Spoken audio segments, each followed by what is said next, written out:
Hello and welcome, it's Chris from Christopher Hole Training. Welcome to this week's tutorial. Our subject is 6 important core exercises. What we're going to do through this tutorial is we're going to talk about obviously the 6 important core exercises.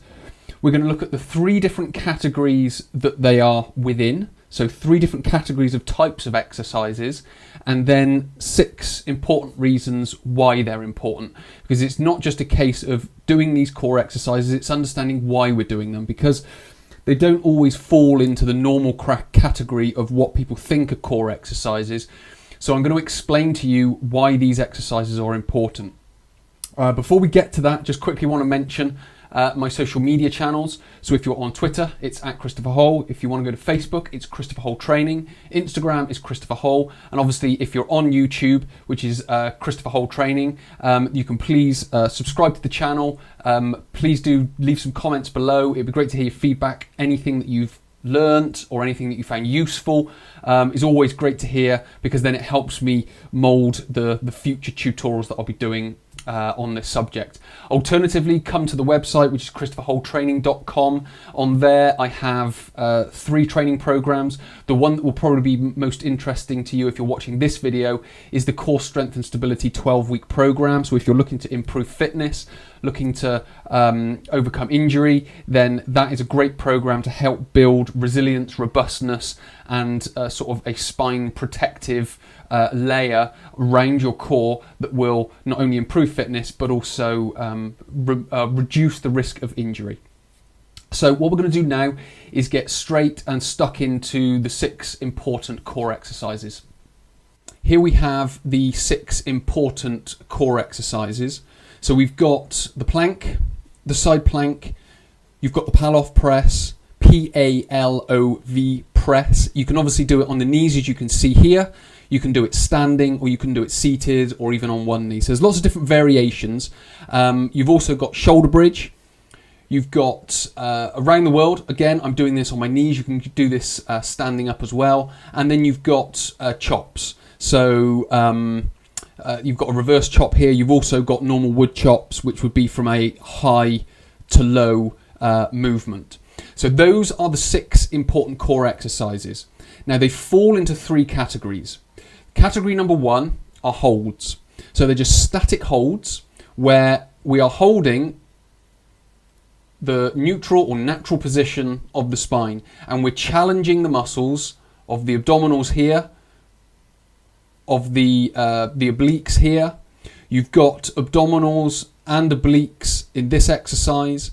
You've got the glutes on this exercise. So you're challenging these muscles to hold that posture. And this is what's building the resilience and the robustness to building that greater fitness of your core. What we then get is the second category, which is momentum.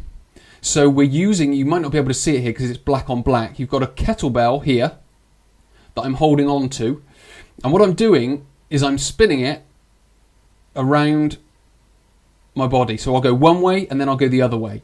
Now I'm using, or you want to use, a relatively heavy kettlebell, because what you're trying the kettlebell to do is to change the position of your body. You want that weight to start pulling you in different directions.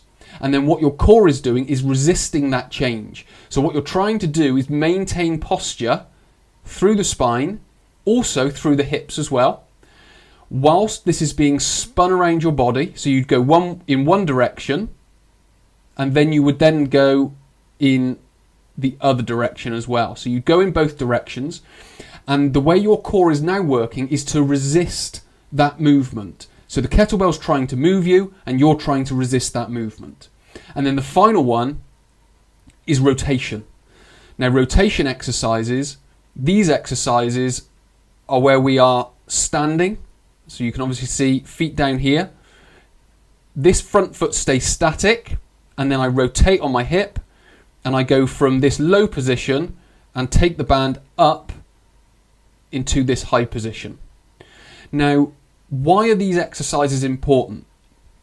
Well, number 1, they minimize fatigue. They don't eliminate fatigue to the muscles, because we still want to challenge them, and we do want to fatigue them to a certain degree, but we don't want to overly fatigue them. So these exercises help minimize fatigue, because what we're doing is we're spreading the tension all around the core, as you can see here. And as I move it, I'm spreading the tension around the core. Again, as I move this band, I'm spreading the tension from the front to the sides and back to the front again. So they're minimizing fatigue, which is giving you greater fitness through your core. You're avoiding end range of movement. Now, obviously these, to some degree, they eliminate movement because they're just static holds, these 4 exercises. This exercise is challenging all the muscles of your core from the side to the front to the back, whilst you're moving the kettlebell and resisting the end range of movement. And also here, what we've got is we're maintaining proper position through the spine, and we are rotating through the hips. So we're avoiding the end range of movement of the spine. And what we're doing is we're creating movement from shoulders and hips. Now what this also does, this minimizes spine power. Now spine power and going to end range of movement are injurious to the spine. So they are, in a sense, contributing to a weak spine. They're contributing to back problems. So what we want to try and avoid is we want to try and obviously avoid end range of movement, minimize spine power, but also maximize hip power. So certainly from these rotation exercises, and you can talk to any golf coach, you can talk to any boxing coach on where they get their power from, and it's from the hip. So when we're training in the gym, we want to avoid the spine power, i.e. moving the weight using the spine, and we want to maximize hip power by moving the weight using the hips. And then you're using your arms and your torso as a pendulum, as a solid, in a sense, sort of semi-rigid pendulum to be able to move that weight. All of these exercises co-contract core muscles.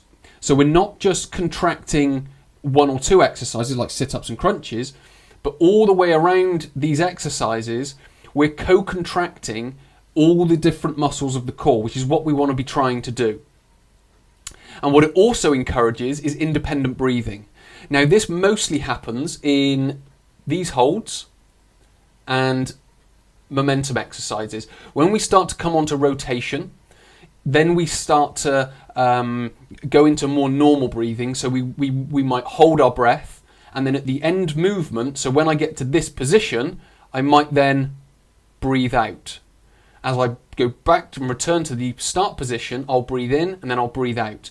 But what we mean by independent breathing is as we are holding tension through these muscles, but what we're also doing is we're controlling the breathing through the abdomen as well. So there's no real movement of the core muscles or movement of the body which will dictate breathing in and breathing out, but because we are holding tension, we are then independently breathing behind that tension.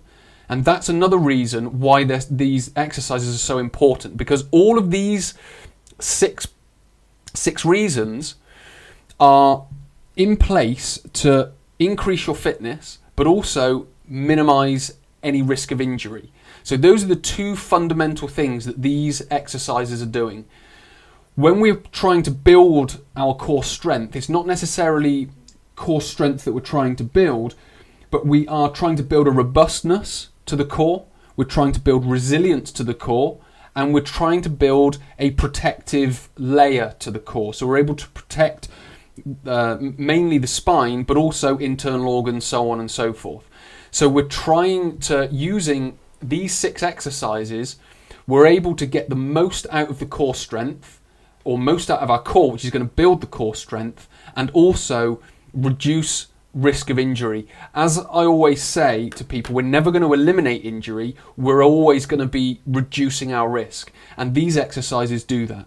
When we start talking about sit-ups, crunches, side bends, twists, back extensions, all those types of exercises that I've addressed in past videos, they are, in a sense, they are maximizing fatigue. They're taking your spine to an end range of movement. They're maximizing spine power. They're not maximizing hip power. they're not co-contracting core muscles and they're not encouraging independent breathing.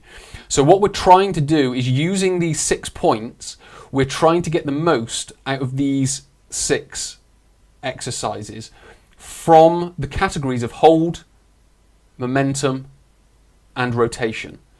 So when you next go into the gym, start thinking about these 6 exercises and start thinking about how you can use these 6 exercises, because they aren't the only ones that you can use. They have got progressions to them.